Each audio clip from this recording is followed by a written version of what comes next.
Cinema trailer ಗೊತ್ತಾಗುತ್ತೆ. ಈ ಸಿನಿಮಾದ ಕಥೆ ನೋಡೋದಕ್ಕೆ ನಿಮ್ಮ ಸಿದ್ಧತೆ ಯಾವ ರೀತಿ ಇತ್ತು?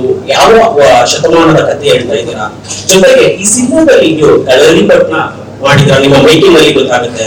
ಅದು ಸಿನಿಮಾದಲ್ಲಿ ಎಷ್ಟು ನಿಮಿಷ ಬರುತ್ತೆ, ನಿಮ್ಮ ಪ್ರಿಪರೇಷನ್ ಅಂದಾಗ ನೀವು ಹಾಗೆ ಹೇಳಿದ್ರಿ ಒಂದು ಮಾತು, ಈಗಾಗಲೇ ಸಾಕಷ್ಟು ಎಮೋಷನ್ ಆಗಿದ್ದೀರಾ, ನಾನು ನೈಟ್ಸ್ ಅಲ್ಲಿ ಹೋಗ್ಬಿಡ್ಬೇಕಾಗಿತ್ತು ಅಂತ. ಸೊ ನಿಮ್ಮ ಈ ಸಿನಿಮಾ ಬಗ್ಗೆ ನಿಮ್ಮ ಸಿದ್ಧತೆ ಯಾವ ರೀತಿ ಇತ್ತು? ಈ ಎಲ್ಲ ಕಥೆಯ ಹಿನ್ನೆಲೆಗಳೆಲ್ಲವೂ ನಮ್ಗೆ ಚೈಲ್ಡ್ಹುಡ್ಡಿಂದಾನೇ ಇದ್ದಿದ್ರಿಂದ ಈ ಕಥೆಯ ಒಂದು ಫೇವರಿಟ್ ಆಗಿ ಒಂದು ಸ್ಟೋರಿ ಲೈನ್ ಅಂತ ಉಳ್ಕೊಂಡಿದ್ದು ಕಾಂತಾರದ ಜರ್ನಿಯಿಂದ. ಅದರ ಹಿನ್ನೆಲೆ ಅಥವಾ ನಾನು ಕೇಳಿದಂತ ಕಥೆಗಳು, ನಾನು ಕೇಳಿದಂತ ಪಾಠದಲ್ಲಿ ಬರುವಂತಹ ಸ್ಟೋರಿಗಳಾಗ್ಬೋದು, ನಮ್ಮ ಜನಪದದಲ್ಲಿರುವಂತಹ ವಿಚಾರಗಳಾಗ್ಬೋದು, ಇವೆಲ್ಲ ವಿಷಯಗಳನ್ನ ಇಟ್ಕೊಂಡು ಒಂದಷ್ಟು ಪುಸ್ತಕಗಳನ್ನಾಗ್ಬೋದು, ಈ ತರದ ವಿಚಾರಗಳನ್ನೆಲ್ಲ ಚರ್ಚೆ ಮಾಡ್ತಾ ನಾನು ಅನಿ ಗುರು 3 ಜನರು ಅವರೆಲ್ಲರೂ ನಾನು ಮಂಗಳೂರು ಹೋದೆ, ಅಲ್ಲಿ ಕರೆದು ನಾವು ಡಿಸ್ಕಷನ್ ಶುರು ಮಾಡಿದ್ವಿ. ಅಲ್ಲಿಂದ ಸುಮಾರಷ್ಟು ವೈದ್ಯಕರು ಜೊತೆಗೆ ಸುಮಾರಷ್ಟು ಪ್ರೊಫೆಸರ್ಸ್ಗಳು ಇದ್ರ ಬಗ್ಗೆ ಸ್ಟಡಿ ಮಾಡಿರುವಂತಹ PhD ಮಾಡಿರುವಂತಹ ನಾವಲಿಸ್ಟ್ಗಳು ಇಂಥ ಎಲ್ಲ ಚರ್ಚೆಗಳನ್ನು ಮಾಡಿ ರಿಸರ್ಚ್ ಮಾಡ್ತಾ ಕಥೆಯನ್ನ ಕಥೆಯನ್ನ ಯಾವತ್ತೂ ನಾನು ಯಾರ ತರ ಬರ್ಬೇಕಾದ್ರೂ ಒಂದು ಮೈನ್ ಸ್ಟೋರಿ ಲೈನ್ ಇಟ್ಕೊಂಡೆ ನಾನು ರೈಟರ್ಸ್ ಹೋಗ್ಬೇಕಾದ್ರೂ ಇದು ಈ ಪ್ಲಾಟ್ ಈ ಕಥೆ ಮೇಲೆ ನಾವು ಸಿನಿಮಾ ಮಾಡ್ತೀವಿ ಅನ್ನೋದ್ರ ಮೇಲೆ ಹೇಳ್ತಾ ಹೋಗ್ತೀವಿ. ಸೊ ಅಲ್ಲಿಂದ ಎಲ್ಲರೂ ನಾವು ಡೆವಲಪ್ ಮಾಡ್ತಾ ಹೋಗ್ತೀವಿ ಅದನ್ನ. ಸೊ ಹೀಗೆ ಸುಮಾರಷ್ಟು ಜನ ವೈಸ್ ಚಾನ್ಸಲರ್ಸ್ಗಳಾಗ್ಬೋದು, ಪ್ರೊಫೆಸರ್ಸ್ ಆಗ್ಬೋದು, ಎಲ್ಲರ ಜೊತೆ ಚರ್ಚೆಯನ್ನು ಮಾಡಿಕೊಂಡು ಕಥೆಗೆ ಪೂರ್ವಕವಾಗಿ ಬೇಕಾಗಿರುತ್ತೆ ಅದರ ಸಿದ್ಧತೆಗಳನ್ನು ಮಾಡ್ಕೊಂಡು ಹೋಗ್ತಾ ಬೆಳವಣಿಗೆಯನ್ನ ನಾವು ಪ್ಯಾರಲಲ್ ಮಾಡ್ಕೊಂಡು ಹೋಗಿರುವಂತದ್ದು. ಅಂಡ್ ಅದು ಪರ್ಟಿಕ್ಯುಲರ್ ಡೈರೆಕ್ಟ್ ಅನ್ನೋದು ತುಂಬಾ ಪರ್ಟಿಕ್ಯುಲರ್ ಆಗಿ ಯಾವ ಸೀನ್ಗೋಸ್ಕರ ಅದನ್ನ ಪ್ರಾಕ್ಟೀಸ್ ಮಾಡಿದ್ದಲ್ಲ. It is one of the workout. ನಮ್ಮ ಗರಡಿ ಬ್ಯಾಟ್ ಅನ್ನುವಂಥದ್ದು ಗರಡಿ ಬೆಟ್ಟು ಅಂತ ನಮ್ಮಲ್ಲಿ ಕರೀತಾರೆ, ಗರಡಿ ಬ್ಯಾಟ್ ಅಂತ ಕರೀತಾರೆ. ಅದನ್ನ ವ್ಯಾಯಾಮದ ಒಂದು ಭಾಗ ಅದು. ಸೊ ಅದು ತುಂಬಾ ಏನ್ಷಿಯಂಟ್ ಒಂದು ಹಿಸ್ಟ್ರಿ ಇರುವಂತಹ ಒಂದು ವ್ಯಾಯಾಮ, ಮತ್ತೆ ಒಂದು ಹೋರಾಟಕ್ಕೆ ಅಥವಾ ಯುದ್ಧ ಶೈಲಿಗೆ ಅದನ್ನು ಉಪಯೋಗಿಸಿರುವಂತಹ ಒಂದು ಕಲೆ ಆಗಿತ್ತು. ಸೊ ಈಗ ಸ್ವಲ್ಪ ಒಂದು ಕಮ್ಮಿ ಆಗ್ತಾ ಇದೆ. ಅದನ್ನ ಸಿನಿಮಾಗೆ ತುಂಬಾ ಸ್ವಲ್ಪ ಆಧಾರದ ಸಿನಿಮಾ ಆಗಿರೋದ್ರಿಂದ, ಸೊ ಅಲ್ಲಿ ಯುದ್ಧದ ಸನ್ನಿವೇಶಗಳು ಈ ತರ ಬರೋದ್ರಿಂದ ಅದಕ್ಕೆ ತಯಾರಿಗೋಸ್ಕರವಾಗಿ ನಾನು ಅದನ್ನ ಪ್ರಾಕ್ಟೀಸ್ ಮಾಡಿದ್ದು ಬಿಟ್ರೆ ನಾನು ಬೇರೆ ಯಾವುದೇ ರೀಸನ್ ಪರ್ಟಿಕ್ಯುಲರ್ ಸೀನ್ಗೋಸ್ಕರ ಮಾಡುವಂತದ್ದಲ್ಲ. ಅದೇ ಜೊತೆಯಲ್ಲಿ ನಾವು ಸಿನಿಮಾ ಫೈಟಿಂಗ್ ಕೂಡ ಈಗ ಮಾಸ್ಟರ್ ಬಂದಾಗ ನಮ್ಗೆ ಇವ್ರ ಜೊತೆಗೆ ಇನ್ನೂ 4-5 ಜನ ಮಾಸ್ಟರ್ಗಳಿದ್ರು. ಬಲ್ಗೇರಿಯಾದಿಂದ ಒಬ್ರು ಜೂಜಿ ಅಂತ ಒಬ್ರು ಮಾಸ್ಟರ್ ಒಂದು ವರ್ಕ್ ಮಾಡಿದ್ದಾರೆ, ಅಂಡ್ ಮ್ಯಾಥ್ಯೂ ಅಂತ ಮಾಡಿದ್ದಾರೆ, ರಾಮಲಕ್ಷ್ಮಣ್ ಮಾಸ್ಟರ್ ಮಾಡಿದ್ದಾರೆ, ಮಿಥುನ್ ಅಂತ ಹೊಸ ಮಾಸ್ಟರ್ಗಳ ಒಂದು ಸೀಕ್ವೆನ್ಸ್ ಗಳನ್ನ ಮಾಡಿದ್ದಾರೆ, ಅರ್ಜುನ್ ಮಾಸ್ಟರ್ ವೈದ್ಯರ್ ಎಲ್ಲ ಸೀಕ್ವೆನ್ಸ್ ಗಳನ್ನ ಮಾಡಿದ್ದಾರೆ. ಎಲ್ಲ ಸೀಕ್ವೆನ್ಸ್ ಗಳಿಗೂ ನಮ್ಗೆ ರಿಹರ್ಸಲ್ ಮಾಡಿಕೊಂಡು ತುಂಬಾ ಹೆಲ್ಪ್ ಮಾಡ್ತಾ ಇರ್ತಾರೆ ಅಷ್ಟೇ. ಆ ತಯಾರಿಗಳು ಮಾಸ್ಟರ್ ಏನೇ ಕಂಪೋಸ್ ಮಾಡಿದ್ರು ಇಮಿಡಿಯೇಟ್ಲಿ ಅದು ಕರೆಕ್ಟ್ ಮಾಡ್ಕೊಂಡು ಆ ಸೀಕ್ವೆನ್ಸ್ ಗಳು ಮಾಡೋದಕ್ಕೆ ಹೆಲ್ಪ್ ಆಗ್ತಿತ್ತು. ಸಾಧಾರಣಗಳಿಂದಾಗಿ ಈ ತಯಾರಿಗೋಸ್ಕರ ಮಾಡುವಂಥದ್ದು.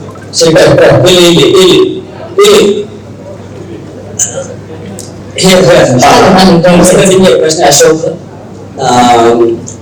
ಸಿನಿಮಾ ಅಂದಾಗ ಅದನ್ನ ಸಂಪೂರ್ಣವಾಗಿ ಒಂದು ಶೋಲ್ಡರ್ ಮೇಲೆ ಇಟ್ಕೊಂಡು ಹೋಗೋದು ಹೀರೋ. ಫಸ್ಟ್ ಸಿನಿಮಾದ ರಿಸಲ್ಟ್ ಅಥವಾ ಸಿನಿಮಾ ಏನೇ ಬರಲಿ ಅದರ ಊಟ ಅಥವಾ ಅದರ ಜವಾಬ್ದಾರಿ ಸಂಪೂರ್ಣವಾಗಿ ಹೀರೋ ಹೋಗುತ್ತೆ. ಅದು ಫೇಲ್ ಆಗ್ಲಿ ಸಕ್ಸಸ್ ಆಗ್ಲಿ, ಬಟ್ ಸ್ಟಿಲ್ ಅದಕ್ಕಿಂತ ದೊಡ್ಡ ಜವಾಬ್ದಾರಿ ಡೈರೆಕ್ಟರ್. ನೀವು 2 ಕೆಲಸನೂ ಬಹುಶಃ ನಿಮ್ ಕರಿಯರ್ ನ ಆರಂಭದ ದಿನಗಳಿಂದ ಮಾಡ್ಕೊಂಡು ಬಂದಿದ್ರಿ. ಇದೊಂದು ಪ್ಯಾನ್ ಇಂಡಿಯಾ ಫೋರ್ಸ್ ಬಹಳ ದೊಡ್ಡ ಟ್ರೆಂಡ್. ಇಷ್ಟು ದೊಡ್ಡ ಸಿನಿಮಾ ಮಾಡುವಾಗ ಒಬ್ಬ ಹೀರೋ ಆಗಿ ಜೊತೆಗೆ ಒಬ್ಬ ನಿರ್ದೇಶಕರಾಗಿ ಎರಡನ್ನೂ ಯೋಚನೆ ಮಾಡಬೇಕಾಗುತ್ತೆ. ನೀವೊಂದು behind the camera and front of the camera. So ಅದು ಎಷ್ಟು ನಿಮಗೆ ಪ್ರೆಷರ್ ಅನ್ಸುತ್ತೆ, ಅಥವಾ ಏನ್ ಥಾಟ್ ಬರ್ತಾ ಇರುತ್ತೆ? ಶೆಟ್ರು ನಟ ಮತ್ತು ನಿರ್ದೇಶಕರಾಗಿ 2 ಕೆಲಸವನ್ನು ಮಾಡಬೇಕು. ಯೋಚನೆ ಮಾಡೋದ್ರಿಂದ ಸಿನಿಮಾ ಮಾಡಕ್ಕೆ ಆಗಲ್ಲ. ಸೊ ಜಾಸ್ತಿ ಯೋಚನೆ ಮಾಡ್ತಾ ಇರೋದು ಯಾವತ್ತು ಇದರ ಸಿನಿಮಾ ಇದರ ಸ್ಕೇಲ್ ಬರೀ ದುಡ್ಡಿನ ವಿಚಾರ ಅಷ್ಟೇ ಅಲ್ಲ. ನಾನು ಹೇಳ್ತೇನೆ ಕಥೆಯ ವಿಚಾರದಲ್ಲಾಗ್ಬೋದು, ಎಲ್ಲವೂ ಪ್ರೊಡಕ್ಷನ್ ಡಿಸೈನ್ ಹಾಕೊಂಡು ಪ್ರತಿಯೊಂದು ಮಾಡಕ್ ಹೊರಟಾಗ ತಂಡ ತುಂಬಾ ಇಂಪಾರ್ಟೆಂಟ್ ಆಗುತ್ತೆ. ನಾನು ಆಗ್ಲೇ ಹೇಳಿದಂಗೆ ನನ್ನ ರೈಟರ್ಸ್ ಗಳಾಗ್ಬೋದು, ಸ್ಪೆಷಲಿ ಡಿಒಪಿ ನನಗೆ ಲೂಸಿಯಾದಲ್ಲಿ ಒಂದು ಸಣ್ಣ ಪಾತ್ರ, ನಾನು ಸಪೋರ್ಟಿವ್ ಕ್ಯಾರೆಕ್ಟರ್ ಮಾಡ್ಬೇಕಾದ್ರೆ ಅರ್ಜುನ್ ಕಶ್ಯಪ್ ಒಬ್ಬ ಅಸಿಸ್ಟೆಂಟ್ ಡೈರೆಕ್ಟರ್ ಆಗಿ ಕೆಲಸ ಮಾಡ್ತಾ ಇದ್ದ. ಅದ್ರ ತುಂಬಾ ಜನರ ಮಧ್ಯೆ ಒಬ್ಬ ಹುಡುಗ ಫಸ್ಟ್ ಫಿಲ್ಮ್ ಮಾಡಿದ್ದವು. ನಾನು ರಿಕ್ಕಿ ಮಾಡ್ಬೇಕಾದ್ರೆ ಅವರು ಬೇಕಾಗಿದ್ದ. ಅವನು ನಂದು ಒಂದು ಬ್ಯೂಟಿಫುಲ್ ಜರ್ನಿ ಇದೆ. ಸೊ ನಾನು ಕಿರಿಪಾಟಿ ಮಾಡ್ಬೇಕಾದ್ರೆ ಅವನ ಅಸಿಸ್ಟೆಂಟ್ ಕ್ಯಾಮರಾಮನ್ ಆಗಿದ್ದ. ಸೊ ನಾನು ಯಾವ ಕಲ್ಪನೆ ಮಾಡ್ತಾ ಇದ್ದೆ ಅವಾಗ ಅವಾಗ ಅವನ್ನ ಡ್ಯೂಟಿಯಾಗಿ ನಾವು ತಗೊಂಡ್ಬಂದ್ವಿ, ಒಂದು ಫಿಲ್ಮ್ ಮಾಡಿದ ಅದಕ್ಕಿಂತ ಮುಂಚೆ. ಸೊ ಅಲ್ಲಿಂದ ಒಂದು ರ್ಯಾಪೋ ಇದೆ, ನಮ್ಗೆ ಒಂದು ಜರ್ನಿ ಇದೆ ಇಬ್ರು. ಸೊ ನಾನು ಯಾವತ್ತು ನನಗೆ ನಾನು ಒಂದು ಟ್ರೀಟ್ಮೆಂಟ್, ಬಿಕಾಸ್ ಅವರು ತುಂಬಾ ಸ್ಮಾರ್ಟ್, ಟೆಕ್ನಿಕಲಿ ಸೌಂಡ್. ಮತ್ತೆ ನಾನೊಂದು ವಿಷಯವನ್ನ ಹೇಳಿದ್ರೆ, ನಾವು ಆಸ್ ಎ ರೈಟರ್ಸ್ ಎಲ್ಲ ಸೇರ್ಕೊಂಡು ಡಿಸ್ಕಸ್ ಮಾಡಿದ್ರೆ ಯಾವತ್ತೂ ನೆಕ್ಸ್ಟ್ ಲೆವೆಲ್ ತಗೊಂಡು ಹೋಗುವಂತ ಡಾಕ್ಟರ್ಲೇ ಹೋಗ್ತಾನೆ. ಆ ತರದ ಟೀಮ್ ಮೇಟ್ಸ್ ಇರೋದು ನನ್ನ ಜೊತೆಗೆ. ಯಾವಾಗ ಇತರ ರೈಟರ್ಸ್ ಗಳಾಗ್ಬೋದು, ಇತರ ಟೆಕ್ನಿಷಿಯನ್ಸ್ ಗಳಾಗ್ಬೋದು, ಇತರ ಆರ್ಟಿಸ್ಟ್ ಗಳಾಗ್ಬೋದು, ಇವರೆಲ್ಲರ ಒಂದು ಸಾಥ್ ಕೊಟ್ಟಾಗ ಇದೆಲ್ಲದಕ್ಕೆ ತುಂಬಾ ದೊಡ್ಡದಾಗಿ ಕಿರೀಟದ ಮೇಲೆ ಗರಿತರದಲ್ಲಿ ಇವರ ನಿರ್ಮಾಪಕರಿದ್ದಾಗ ಐ ಥಿಂಕ್ ನನ್ನ ಹೆಸರು ಕಾಣಿಸುತ್ತೆ, ನನ್ನ ಕೂಡ ಕಾಣಿಸುತ್ತೆ. ಅದಕ್ಕೆ ತುಂಬಾ ದೊಡ್ಡ ಶಕ್ತಿಗಳೇ ಇದ್ದಾರೆ. ಅವರೆಲ್ಲರಿಂದ ಸೇರ್ಕೊಂಡು ಆ ಸಿನಿಮಾ ಆಗುತ್ತೆ, ಅವಾಗ ಮಾಡಕ್ಕಾಗತ್ತೆ ಅಂತ ಅನ್ಕೊಳ್ತೀನಿ ನಾನು. ಕರ್ನಾಟಕ ನ್ಯೂಸ್ ಬೀಟ್ ಇಂದ ದೈವಾರಾಧನೆಯಲ್ಲಿ ತುಂಬಾ ನಂಬಿಕೆ ಇಟ್ಟಿರುವಂತ ವ್ಯಕ್ತಿ ನೀವು. ಇತ್ತೀಚೆಗೆ ಆಗಿರುವಂತ ಅವಘಡಗಳ ಬಗ್ಗೆ ಏನ್ ಚಿಂತಿಸ್ತೀರಾ? ಅವ್ರಿಗೆ ಅದಕ್ಕೆ ಉತ್ತರ ಕೊಡ್ತೀನಿ ಅಂತ ಅನ್ಕೊಂಡಿದ್ದೀನಿ. ಆಗಿರುವಂತ ವಿಚಾರಗಳು ಕೆಲವೊಂದು ನಮ್ಮ ಸಿನಿಮಾಗೆ ಸಂಬಂಧಪಟ್ಟಿರುವಂತ ವ್ಯಕ್ತಿಗಳು ಅವರಿಗೆ ಅದರ ಆದಾಗ ತುಂಬಾ ಬೇಜಾರಾಗುವಂತ ವಿಚಾರ. ಅದನ್ನ ಮುಂದೆ ಬಂದು ನಿಂತ್ಕೊಂಡು ಅದನ್ನ ಶೋ ಆಫ್ ಮಾಡುವಂಥದ್ದು ಮತ್ತೊಂದು ಮಾಡುವಂತದ್ದು ಇಲ್ಲ. ತುಂಬಾ ಬೇಜಾರಾಗುವಂಥದ್ದು, ತುಂಬಾ ಮಿಸ್ ಮಾಡ್ಬಿಡ್ತೀವಿ ಇವತ್ತು. ಆದ್ರೆ ಅದು ಹೇಗೆ ನರೇಟಿವ್ ಸೆಟ್ ಆಯ್ತು ಅಂತಂದ್ರೆ, ಅದು ಶೂಟಿಂಗ್ ಅಲ್ಲೇ ನಡೀತು ಅನ್ನೋ ತರದಲ್ಲಿ ಸೆಟ್ ಆಯ್ತು. ಆಕ್ಚುಲಿ ಶೂಟಿಂಗ್ ಅಲ್ಲಿ ನಡೀತಿರೋ ಸಂದರ್ಭದಲ್ಲಿ ಆಗಿರುವಂತದ್ದು. ಆದ್ರೆ ನಮ್ಮ ಲಾಸ್ ಕೂಡ. ಅದಕ್ಕೆ ನಾನು ಎಕ್ಸಾಂಪಲ್ ನಿಮ್ಗೆ ಆ ತರ ನರೇಟಿವ್ ಎಕ್ಸಾಂಪಲ್ ಇಟ್ಕೊಂಡೆ ನಾನು ಅವಾಗ ಹೇಳಿದ್ ನಮ್ಗೆ.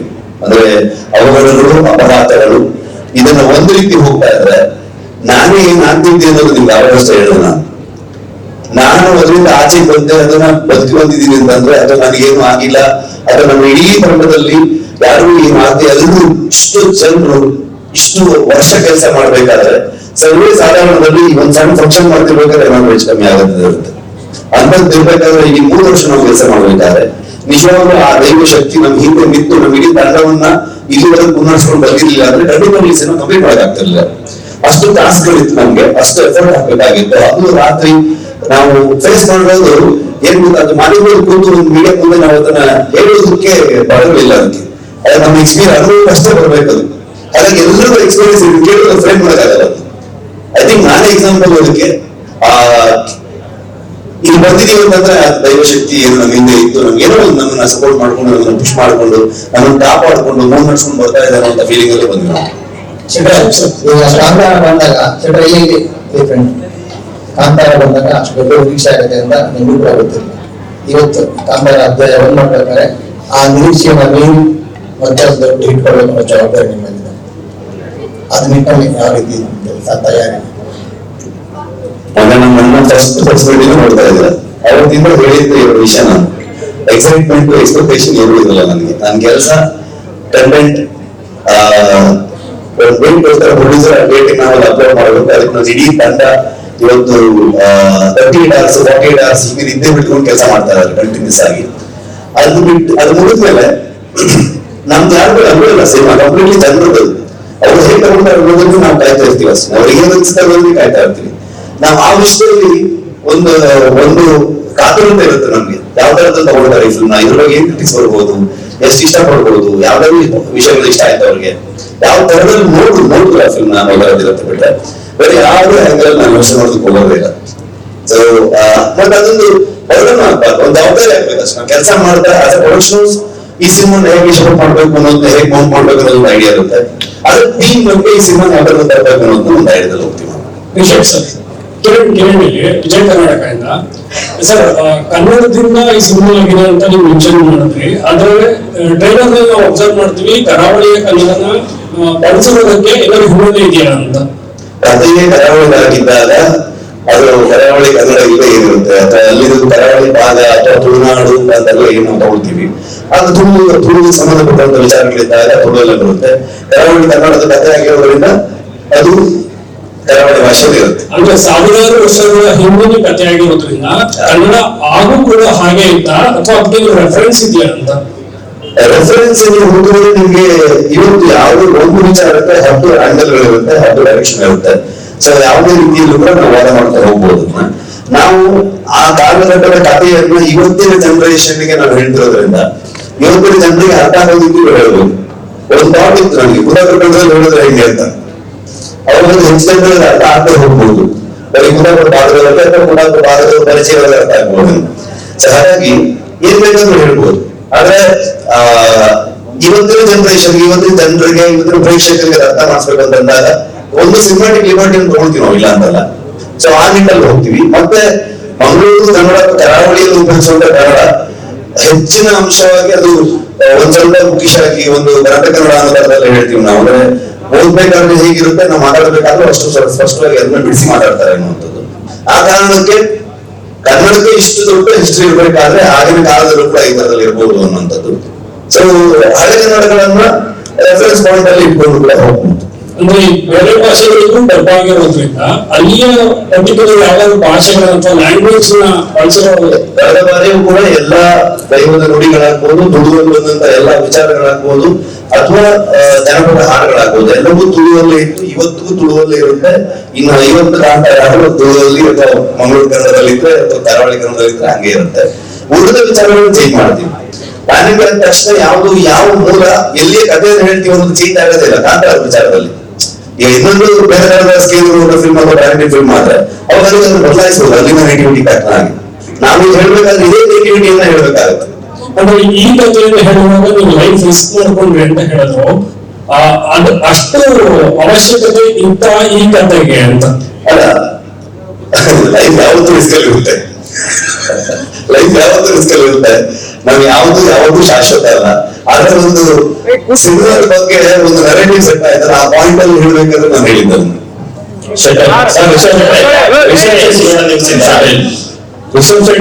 ಕೇಶವಮೂರ್ತಿ ಸರ್ ಕುತ್ಕೊಳ್ಳಿ ಸರ್. ನೀವು ನಿಮ್ಗೆ ಜಾಸ್ತಿ ಇದು ಟ್ರೇಲರ್ ತುಂಬಾ ಚೆನ್ನಾಗಿದೆ. ಫ್ಯಾಂಟಾಸ್ಟಿಕ್ ಅಂತ ಹೇಳ್ಬಿಟ್ಟು ನಾನು ಅಂದ್ರೆ ತುಂಬಾ ಅಬ್ಸರ್ವ್ ಮಾಡಿದ್ದು ಸ್ಟಂಟ್ಸ್ ತುಂಬಾ ರಿಸ್ಕಿ ಸ್ಟಂಟ್ಸ್ ಇದೆ, ಮತ್ತೆ ತುಂಬಾ ಯೂಸ್ ಆಗಿ ಕಾಣಿಸ್ತಾ ಇದೆ. ಸೊ ಆ ಸ್ಟಂಟ್ಸ್ ತಾಲೀಮ್ ಬಗ್ಗೆ ಇದೆ, ಮತ್ತೆ ಶೂಟ್ ಮಾಡ್ಬೇಕಾದ್ರೆ ಅದ್ರ ಬಗ್ಗೆ ನೀವು ಅವಾಗ ಒಂದ್ ಸ್ವಲ್ಪ ಹೇಳಿದ್ರೆ ಬಟ್ ಎಲಾಬ್ರೇಟ್ ಮಾಡಕ್ಕಾಗುತ್ತೆ.